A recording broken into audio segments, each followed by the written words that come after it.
Hello everyone. Today we are going to read a book called Fill a Bucket by Carol McCloud and Catherine Martin.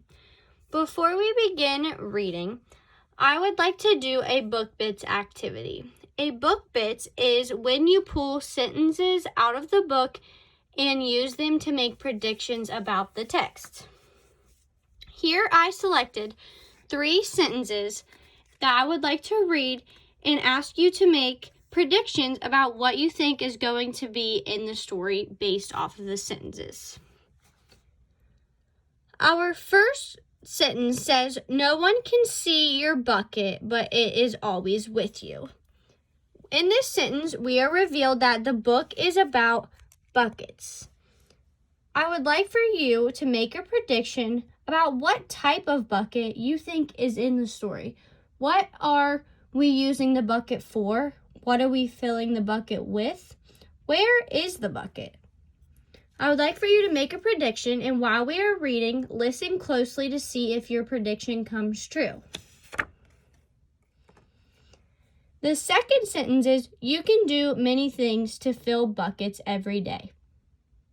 With this sentence, I would like for you to think what the story could be talking about that we could do to fill buckets every day. Are we filling them with water?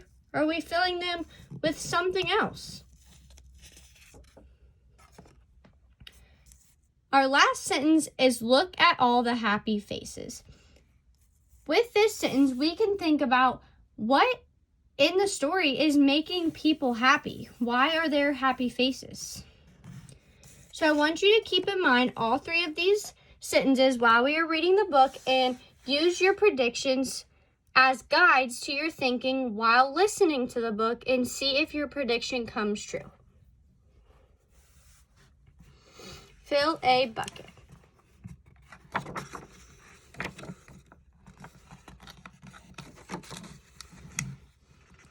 The day you were born was a very happy day.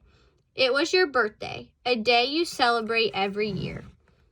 You were a new person and a special gift. You received a gift too, your very own name, a name as special as you.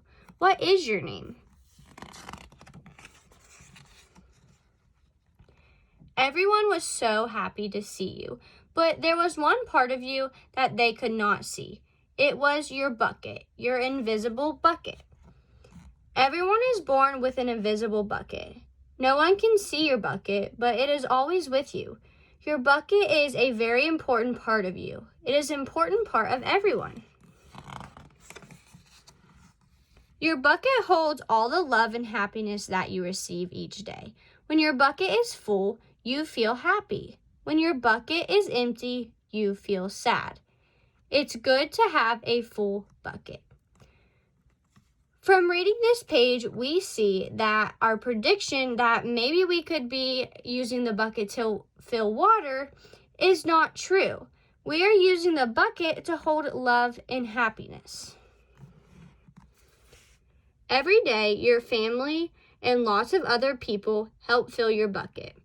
When your daddy kisses and tickles you, he fills your bucket. Your giggles fill his bucket too.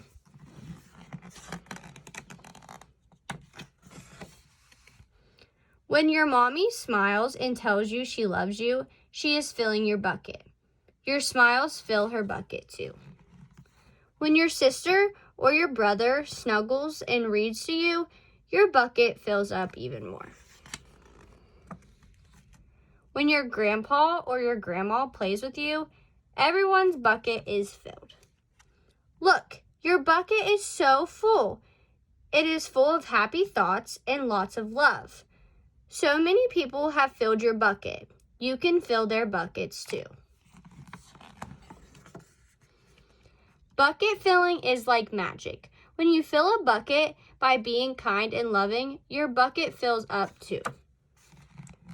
You can do many things to fill buckets every day. When you listen and help, you are filling a bucket. Your bucket fills up more. So here's another sentence that we reviewed. You can do many things to fill buckets every day. You can see if your prediction came true by seeing that We are filling buckets by being kind and being helpful and making people feel happy. When you say please and thank you, your magic words fill buckets. When you play and share your toys, everyone is happy. Everyone's invisible bucket is filled. When you take care of your pet, you are filling a bucket. Your bucket fills up too. When you smile and wave, you are being a bucket filler. When you give hugs and kisses, your love fills buckets. It's good to go to sleep with a bucket full of happiness and love. Look at all the happy faces. Everyone's bucket is full. So here is our last sentence that we used. Everyone's bucket is full because of the happy faces. So if you can see from our prediction, the happy faces were created by kindness in filling their buckets. Now it's your turn. What will you do to fill a bucket? And that is the end. I hope that you enjoyed that activity of making a prediction, and that is something you can use with every story. You can open the book and read some sentences and use them as clues to make predictions about the text and read the text closely. Thank you.